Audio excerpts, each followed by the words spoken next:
kasih Pak Vicky. Assalamualaikum warahmatullahi wabarakatuh. Salam sejahtera, salam sehat semua. Saya mau baca pantun dulu sedikit. Kopi hangat, goreng supet. Masih panas, jangan terburu-buru. Tetap semangat di akhir tahun. Makin kerja keras di tahun yang baru. Terima kasih. Satu aja. Para hadirin sekalian, seperti tadi disampaikan, kami ingin menyampaikan sharing tentang transformasi kebijakan di lingkungan Kementerian Koperasi dan UMKM.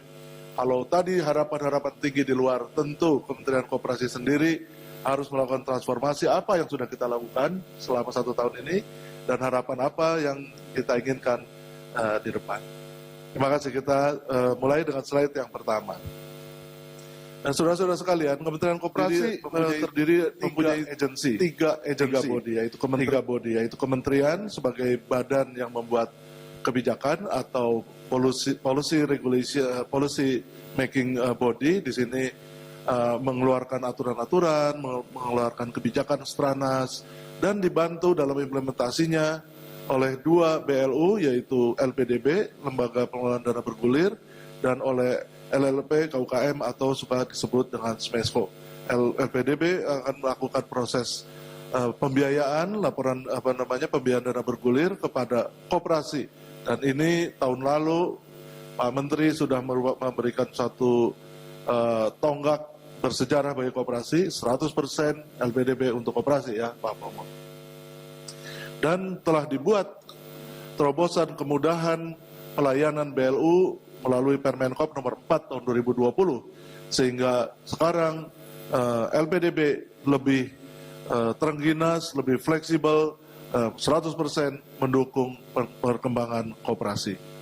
Yang kedua di LLP, dengan direktur utama yang baru Pak Leo, LLP bertransformasi, ada 3 core-nya. Yang pertama adalah pendampingan dan pelatihan, pendampingan perizinan dan pelatihan-pelatihan. Yang kedua adalah pengadaan pameran, apakah itu fisik ataupun virtual, termasuk di dalamnya adalah kurasi. Yang ketiga adalah trading house, baik itu di domestik maupun di luar negeri untuk ekspor. Untuk yang dalam negeri, mereka melakukan kurasi dan juga melakukan pengumpulan data atau list supaya produk koperasi dan UKM bisa bersaing di lembaga pengadaan barang dan jasa pemerintah, karena mulai tahun ini 40% dari anggaran untuk pengadaan barang dan jasa di kementerian, lembaga, BUMN, BUMD, semuanya itu diperuntukkan untuk produk-produk koperasi dan UMKM yang akan direview atau dimonitor oleh BPKP. Nah, jadi harapan begitu besar, kita sudah mencoba bertransformasi seperti itu. Misalnya saja sekarang ini kita sedang menghadapi organisasi Kementerian Koperasi yang baru. Tahun depan kita akan punya organisasi Kementerian Koperasi yang baru yang membidangi tentang kewirausahaan, karena negeri ini membutuhkan wirausahaan baru yang mampu bersaing di domestik maupun di regional dan global. Yang kedua adalah deputi yang mengurusi perkoperasian dari A sampai Z. Yang ketiga adalah deputi yang mengurusi usaha mikro dari A sampai Z. Yang keempat adalah deputi yang mengurusi kecil dan menengah juga dari A sampai Z, dengan dukungan dari LPDB dan LLP KUKM. Slide berikut. Dalam transformasi koperasi Indonesia tadi sudah dijelaskan oleh Pak Jabadi dan teman-teman yang lain, ada perubahan, yaitu tentang diterbitkannya Permenkop nomor 9 tahun 2020. Ini juga suatu perubahan besar, perubahan yang mendasar, karena koperasi yang begitu banyak kita klasifikasikan menjadi 4 kategori, yaitu untuk yang koperasi yang kelas buku 1, buku 2, buku 3, dan buku 4, di mana buku 3 dan buku 4 yang besar-besar ini wajib bertransformasi menjadi koperasi digital, laporannya juga laporan digital, pengawasannya juga digital, karena sesuai dengan Omnibus Law yang sudah memberikan kewenangan kepada kita untuk proses digitalisasi di bidang peroperasian. Kemudian yang juga penting adalah bahwa yang buku 3 dan buku 4 ini fokusnya lebih kepada pembinaan koperasi. Tentu ini diharapkan para kepala-kepala dinas di daerah-daerah untuk melakukan pembinaan kepada buku 3 dan buku 1 dan buku 2 ini untuk bisa naik kelas. Yang juga penting disampaikan di sini adalah bahwa di Undang-Undang Cipta Kerja atau Omnibus Law Undang-Undang Nomor 11 Tahun 2020, koperasi lebih mudah didirikan oleh 9 orang dibandingkan yang dulu, Undang-Undang 25 oleh 20 orang sekarang lebih mudah, tetapi tentu diharapkan bukan saja didirikan tetapi harus bisa besar dan bisa bersaing dengan hukum lainnya seperti PT. Koperasi sudah dimudahkan pendirian badan hukumnya, harus bisa berkompetisi dengan yang lainnya, sehingga koperasi merupakan pilihan rasional untuk berkegiatan ekonomi.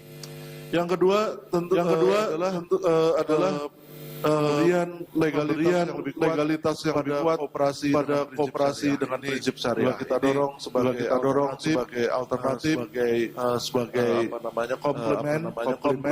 komplementer dari koperasi konvensional dan ada juga koperasi berbasis. Semua transformasi modernisasi dan digitalisasi bertujuan agar manajemen koperasi menjadi efisien dan layanan lebih cepat, lebih baik. Terpenting lagi adalah pengawasan akan lebih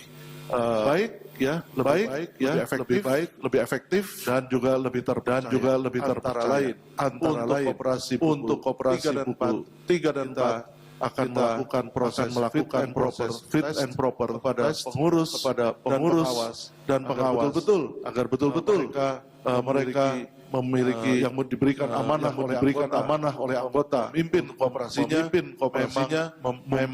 memiliki kompetensi dalam mengelola dana yang besar, kota yang jumlahnya banyak, serta jaringan kantor yang luas. Yang kemudian slide yang terakhir bagaimana kita mentransformasikan UMKM. Tadi dari Pak Menteri dan teman-teman menyampaikan semua bahwa digitalisasi telah menjadikan bagian dari kehidupan sehari-hari, baik meliputi komunikasi, informasi, transaksi keuangan, pemasaran, dan pembayaran. Tantangan yang dihadapi oleh UMKM adalah target 10 juta UMKM digital. UMKM di marketplace bertahan dan memiliki transaksi yang berkelanjutan. Kegagalan di marketplace dan pelaku ini semua merupakan tantangan. Oleh karena itu memberikan dukungan perluasan akses pasar dan efisiensi bisnis melalui program digitalisasi Kemenkop dan antara lain peningkatan kapasitas SDM, kemudian perbaikan proses bisnis, kemudian perluasan akses pasar dan penciptaan lokal hero. Di UMKM di era pandemi ini kita melihat ada shifting sebesar 42% UKM menggunakan sosial media digital dan platform, dan juga 42% UMKM